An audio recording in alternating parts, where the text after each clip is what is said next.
Chapitre 4. Les stratégies du mental pour éviter le moment présent. Comment pourrais-je jamais prétendre être libéré du temps? Accepter intellectuellement, c'est croire ni plus ni moins, et cela ne change pas grand-chose à votre vie. Pour actualiser cette vérité, vous devez la vivre. Lorsque chaque cellule de votre corps est tellement présente que vous y sentez vibrer la vie, et que chaque instant vous la ressentez comme la joie d'être, on peut dire alors que vous êtes libéré du temps. Être libéré du temps, c'est psychologiquement ne plus avoir besoin du passé pour assumer votre identité, ni du futur pour vivre votre plénitude. Vous ne pouvez imaginer transformation plus profonde de la conscience. Dans certains cas rares, ce basculement de la conscience se produit d'une façon spectaculaire, radicale et définitive. Il survient habituellement par un lâcher-prise total et s'accompagne d'une souffrance intense. Mais pour la plupart des gens, c'est là un processus qui exige de la persévérance. Une fois que vous avez goûté fugitivement à l'état de conscience intemporelle, vous commencez un aller-retour entre les dimensions du temps et de la présence. Vous prenez d'abord conscience du fait que votre attention est rarement dans l'instant présent. Et de savoir que vous n'êtes pas présent constitue déjà une grande réussite. Puis, vous choisissez de plus en plus souvent de focaliser votre conscience sur l'instant présent plutôt que sur le passé ou le futur, et chaque fois que vous réaliserez que vous avez perdu de vue le présent, vous saurez y rester non seulement quelques secondes, mais plus longtemps du point de vue du temps-horloge.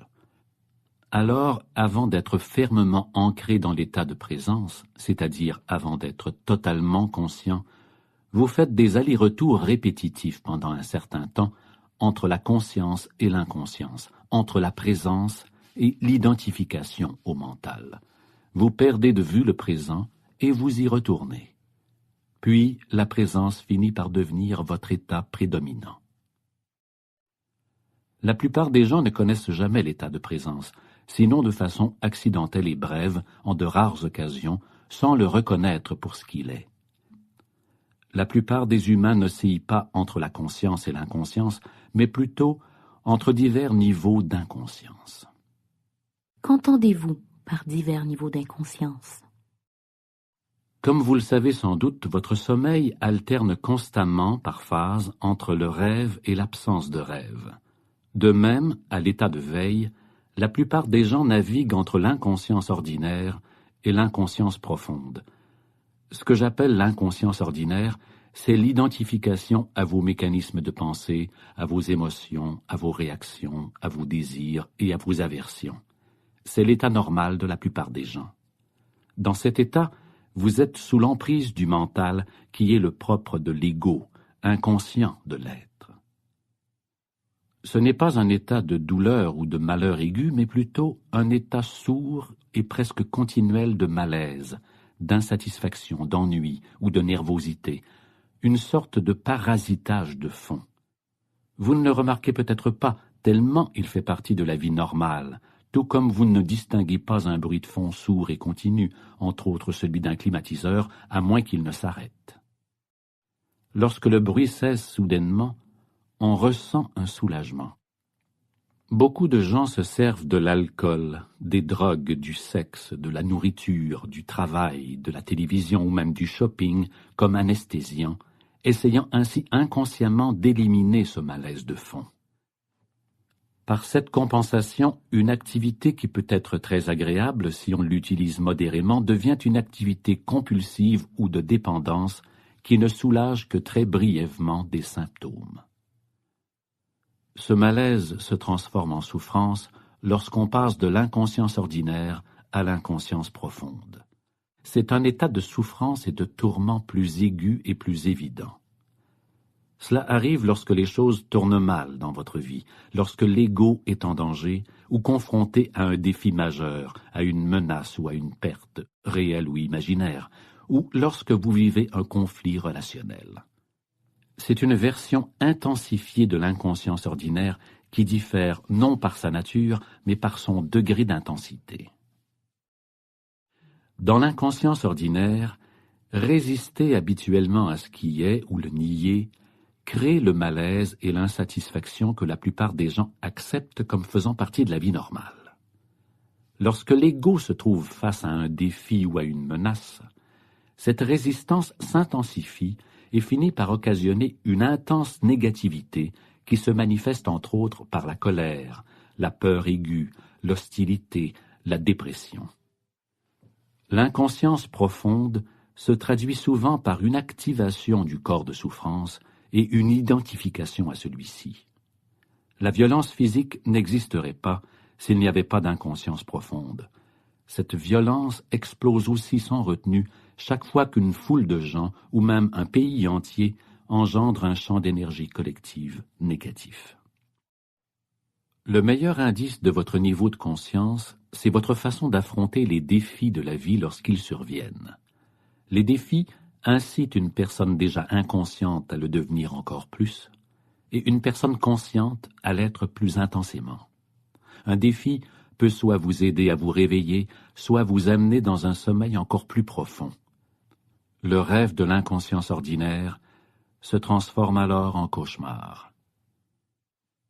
Si vous ne pouvez pas être présent même dans des circonstances normales, comme lorsque vous êtes assis seul dans une pièce ou en train de marcher dans la forêt, ou encore d'écouter quelqu'un, alors vous ne serez certainement pas capable de rester conscient lorsque quelque chose ira mal, que vous affronterez des gens ou des situations difficiles, que vous perdrez quelque chose ou en serez menacé. Une réaction s'emparera de vous. En définitive, ce sera toujours une forme de peur qui vous plongera dans une profonde inconscience. Ces défis servent à vous tester. Seule votre manière d'y faire face vous indique où en est votre niveau de conscience.